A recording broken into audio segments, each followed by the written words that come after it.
Welcome to Just Break Up, the podcast about love, heartbreak, and all the relationship advice you don't want to hear. My name is Sierra DeMulder. And I'm Sam Blackwell. And today we're going to answer a letter from somebody whose friend's boyfriend won't let him see his apartment. But before we begin, we just want to give you our Surgeon General's warning, which is that Sierra and I are not licensed mental health practitioners. No, we have no idea what we're talking about. We're not professionals. We're not trained in any of this. So please take our advice as you see fit. We're only here to offer our humble musings to hopefully shed some understanding and maybe some laughs about the incredibly rewarding but mostly confusing experience that is love. All right. It's spooky season. So we are going to check in, because it's Monday, about ghosting. We used to talk a lot about ghosting at the beginning of Just Break Up. You know, this is year 5. And now we talk more about the inevitability of suffering. It's true. That is the through line of our podcast. But we thought, since it is the season, that we should go back to ghosting, review what we believe, what we've learned, and maybe talk about ways to avoid ghosting someone if life leads to that. Love you know it. what I mean? Like if you feel compelled to. I think I would probably start by saying that I have like this is a no ghosting judgment zone. Like I've ghosted people, ghosting happens. There's literally a billion reasons why people ghost someone, all the way from they don't want to talk to you anymore. They are emotionally immature and incapable of sending a thoughtful text, all the way to, like their grandmother died, or their phone got lost, or they forgot, or their life is imploding in some ways. Yep. I think the reason why I'm anti-judgment when it comes to ghosting is because of the myriad of reasons why someone will actually ghost. It's never quite as personal as it feels to us, the recipient of ghosting. There's a million reasons why people ghost. Maybe they're just an asshole, or maybe they're conflict averse and they had a ton of conflict in their childhood and they don't want to fear your rejection, or I don't know, or your anger or whatever. I don't know. But just because I don't judge people who ghost, myself included, doesn't mean it doesn't fucking super hurt and suck. And it feels so, when you're the recipient of it, it's like, it feels so avoidable and immature and like hurtful. And so we get kind of stuck on the fact that like, you could have just sent a text, or you could have just gave me a call, or why couldn't you just be honest? We get stuck on how avoidable it seems. Yeah, those are my thoughts. Yeah, and I think also like many of us have different definitions of what ghosting is, and also like what our responsibility to people are, or like what our responsibilities to people are, depending on how long we've been like engaged with them, right? Where it's like, we get folks who are like, we were chatting on the apps and they just ghosted me, right? Like they stopped responding to me like before we even met, right? And then we have people who are like, I got ghosted after like 3 years of a relationship. like they just like never called me. That's and my they just style. disappeared from my life, right? Like there's so many different ways that like ghosting shows up. And also like, some people feel a deep responsibility to like follow up with someone after a first date and say like, this isn't working for me. Like I'm not interested. And some people are like, I think it's rude to like tell somebody that you're not interested in them after one date, right? Like we don't owe that to each other, right? Like we can just stop communicating, right? And there's pluses and minuses to both of those ideas, right? And so I think also part of it is that we just we're not working with a shared definition of like what our responsibilities are to each other throughout, like, I love it. particularly kind of like the early dating process where things are very nebulous and we're not quite dating. We're just kind of seeing, we're chatting on the apps. We've been on a date. We've been on 2 dates. Like there's so many different ways that we can interpret what that means about our relationship and like what we owe each other. So yes, I love that word responsibility in this context, because you're right. Like a lot of people are going to say like, I'm not responsible for essentially a stranger's feelings. Do you know what I mean? Yeah. And other people are going to say like, oh, I feel like I owe it to them to give them an explanation or whatnot. I think that's a great word in this context. I think in the past, we've also just reminded folks and ourselves really that even though it feels deeply, deeply personal, why somebody's not getting back to you, it has so much more to do with them and what's going on in their hearts. And even if it is, quote, personal, like they didn't like you the way they thought they would, that's really about them and their desires and their, interests and what they want to see. And I know it's hard to like reroute that language in your head to say they didn't see what they wanted in me. It's so easy for us to say that's about me, that's about what I lack, but it isn't. It's just about this person specific, this relative stranger or whoever. It's about whatever they have going on, and not what you do or do not bring to the table. I know that's really hard to like internalize, but I think that's the core of why ghosting hurts, is that because it's a form of rejection. It is, absolutely. And it is a particularly challenging form of rejection because there's ambiguity around it, right? Like it's like, right. Are they gonna text me back? Are they busy? Like what's going on here? Right. So we're not getting a clear answer. And sometimes like that kind of like, cuts by a bunch of different knives, like hurts more than just like being stabbed, right? Where it's like, oh yeah, that's a good clean cut. Got it. As opposed to this like fraying that happens. And when somebody's ghosting and somebody is still really interested in the person who's ghosting. Yeah, absolutely. Let's talk a little bit about some language or approaches we could take if we're feeling conflict avoidant, if we're feeling like ghosting and we maybe want to step up to the responsibility of communication or however we're talking about it. What are ways in which you have avoided ghosting in your life when you didn't see a future with that person? I think doing the hard thing of rejecting someone, right, is really it. And you can do it in a way that like, that I think lots of us have probably been on the receiving or giving end of, which is just like, hey, I don't really see this going anywhere, right? Like you seem like a really great person. It's just not clicking for me. And so I don't think we should see each other anymore, right? Like, again, just kind of like. I actually love that language right there. I'm looking at an article right now with some other examples that I'll go through in a second. But I love the language you just said, which is, you seem like a really wonderful person. It's just not clicking for me, because even the words clicking, like, it communicates it in a way that isn't about, the examples I'm reading on this website are like, I don't feel like this is going anywhere romantically. It's like, oh, well, you know what I mean? And the other ones are like, I'm going through some personal stuff right now and I don't have time. I need time to work through it on my own. It's like, that's almost like, unless that's true, that feels like a outsized reaction or whatnot. Just the idea of like, it's not clicking for me. Again, it pivots it to the person, the potential ghostee. Yeah, absolutely. Because that's what it is, like most of the time, right? Is that it's not necessarily that the person's like a horrible person. And if they are, then like, feel free to tell them that. I don't care.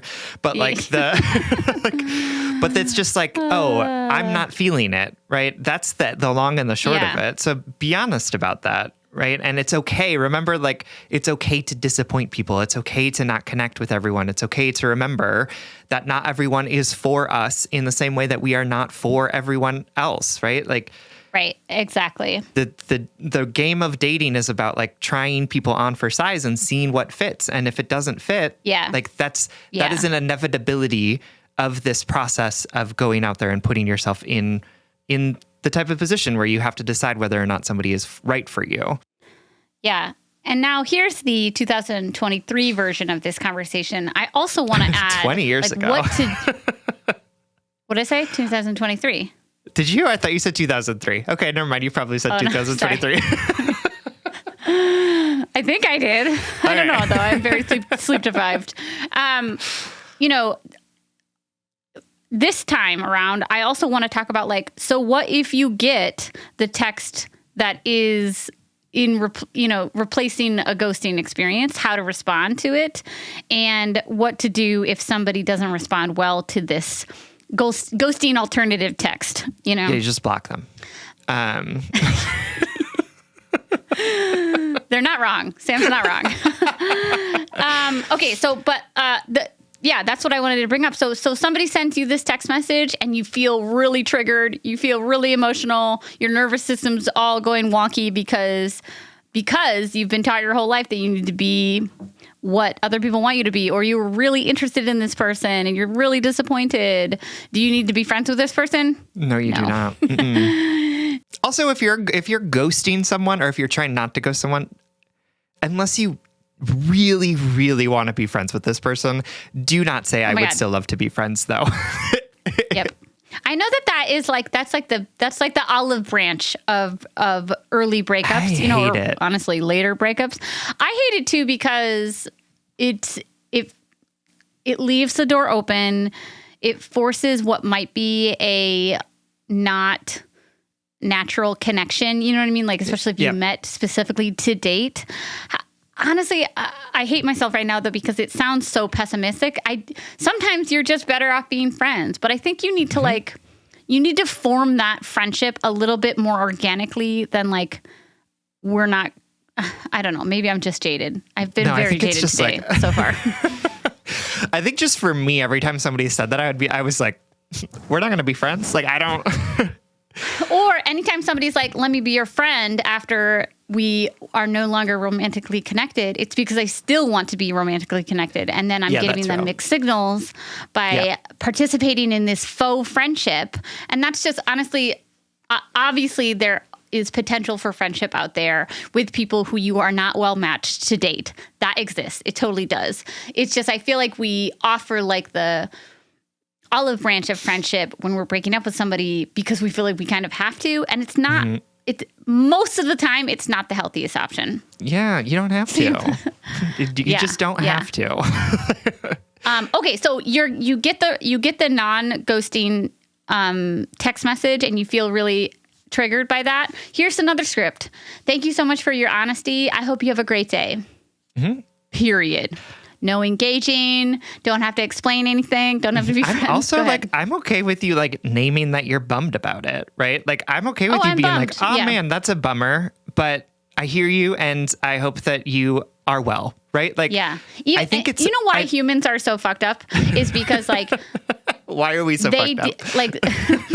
This person who texted you this potential thing is the person who caused your pain, but they're not responsible for your pain. Do you know what I mean? They're not the one that you need to ask for comfort for right now. Do you know what I mean? And that's, absolutely. That's confusing. It is confusing because you're like, oh, but you hurt me, make it better, right? Right.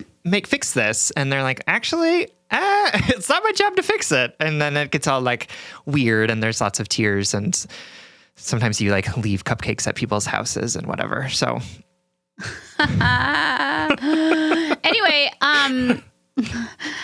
last thing, if somebody doesn't receive your non-ghosting text message well, you've done your due diligence. You have gone above and beyond in that responsibility. That's when you don't need to respond to them anymore. Yeah, absolutely. We don't need to prolong this, right? The thing's been said. It's done. It's done. Yeah. That being said, I've literally fucking never done any of this successfully. So I have. I have not. I just don't have a ton of successful dating experience other than my current marriage. I feel like I spent, to be honest, I did a lot of growing up the last 7 years. That's real. I also think that I spent more time on the apps casually dating than you did. So I think I had to develop some skills around how to let people down and be let down, right? Don't want to make it sound like I was never ghosted or never given the text about how it's not working. I have received many of those texts.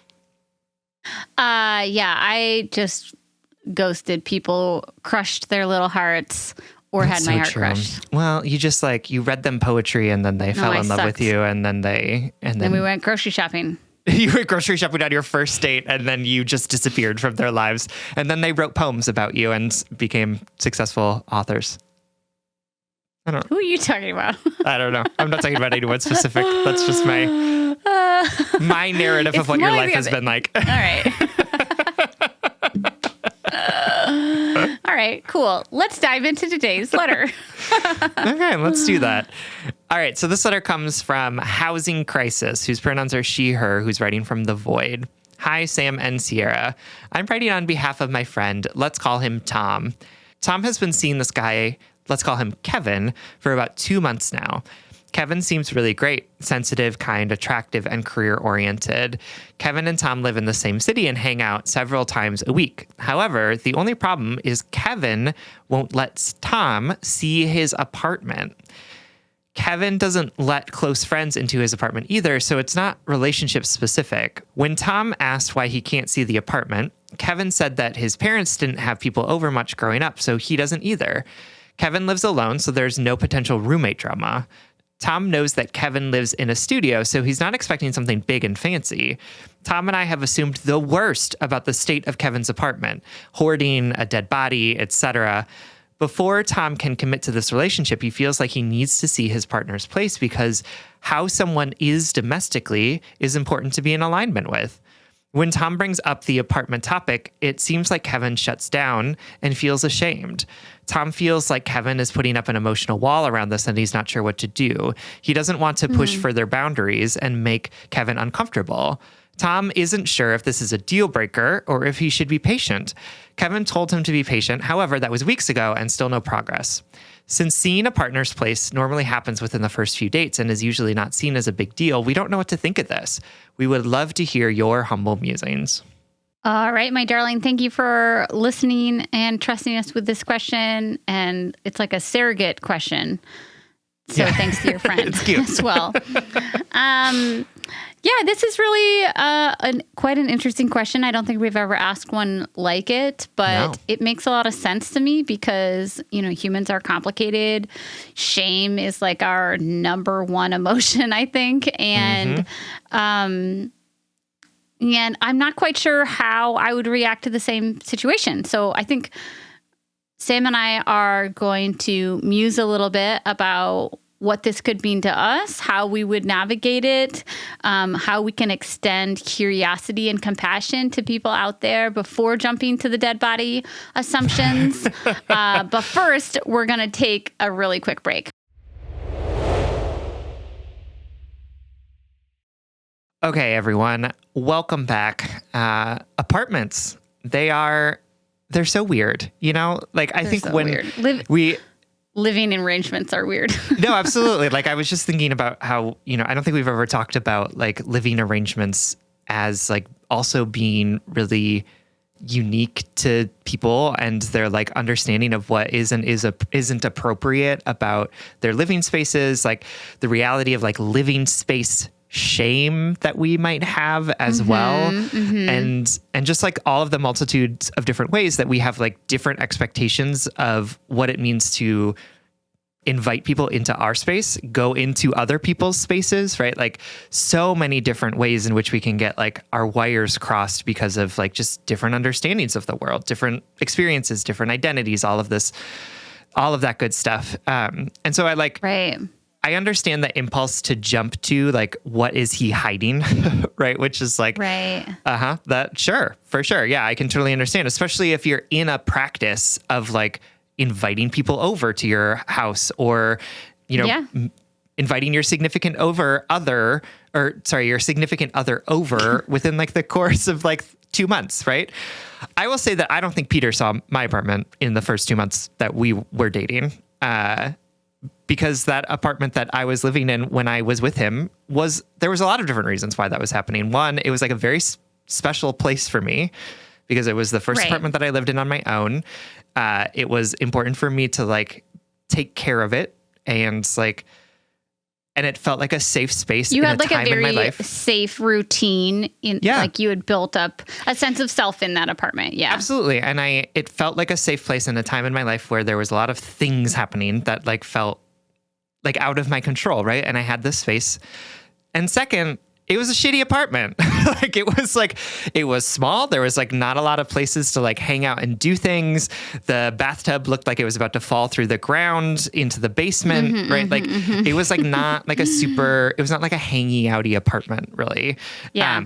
And so I didn't invite Peter over. There are friends of mine who are like some of my closest friends who never saw that apartment, even though I lived in it for like 3 years, right? Like I just never had them over because it was. We were just saying before we press record that I think I literally saw that apartment twice. Yeah. I was, you know what I mean? Like, and I can vividly remember the one time. Yeah. not I remember 2 times. One time that you and our friend Merrick came over to it after we were we were very drunk and very sad. We drank mimosas all day and we were like just crying. We were so much. It was so cathartic. That was the most magical day of our friendship, I think. It was a great time. And then the second time, I might just be making it up. I don't remember.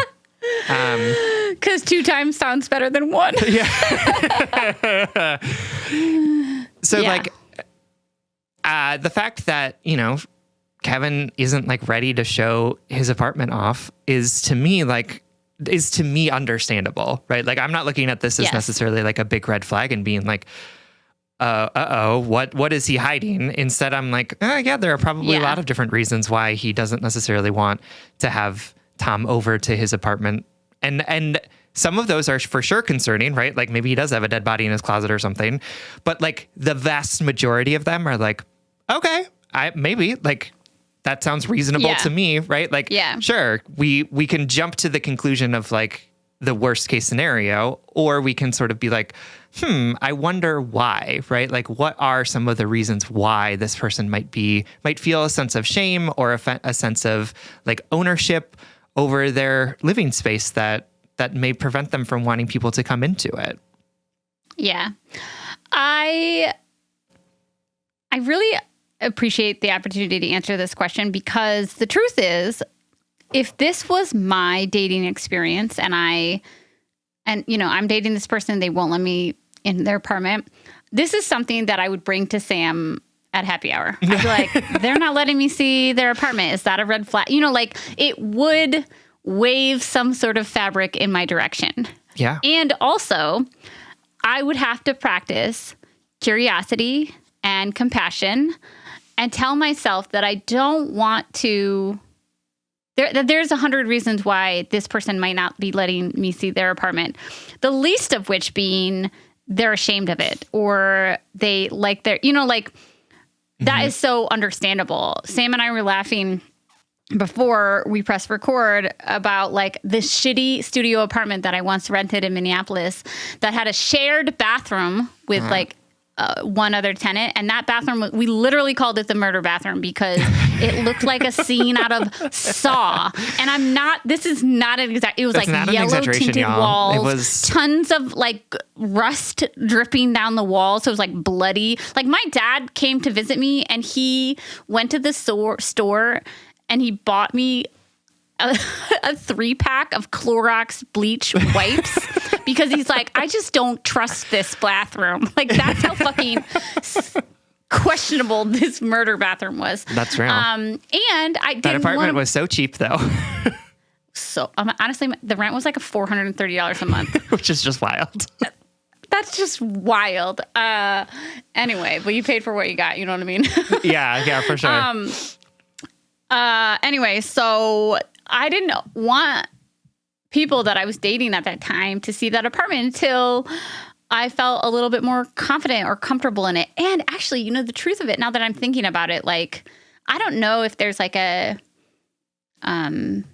economic disparity between Tom and Kevin.